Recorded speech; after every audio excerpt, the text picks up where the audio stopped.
বিএনপির নেতা তারেক রহমান দেশে আসবে, তাকে স্বাগত জানানোর জন্য এই যে নেতাকর্মীরা, এই পথ যদি না শেষ হয় তবে কেমন হতো তুমি বলো তো, এই পথ যেন শেষ না হয়, তারা এইভাবে হাঁটছে। হালাফল আবার উল্টাইছে, দেখছো কাপড় করছে কি কই জামু।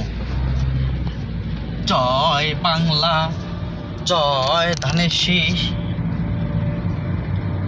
প্রচুর পরে রাইট সাইডে মানে ডাইন সাইডে প্রচুর পরিমাণে jam.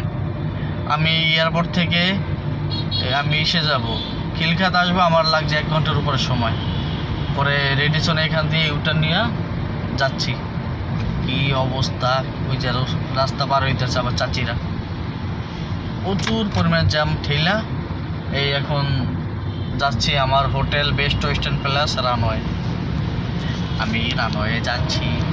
Hello guys, tata, bye bye, subscribe please. এই আমার শরম লাগবে। এই যে নেতাকর্মীরা দাঁড়িয়ে আছে, ওইখানে দেখছি খিচুড়ি রান্না করে, আমাকে তো খিচুড়ি দিবে না। Bye bye.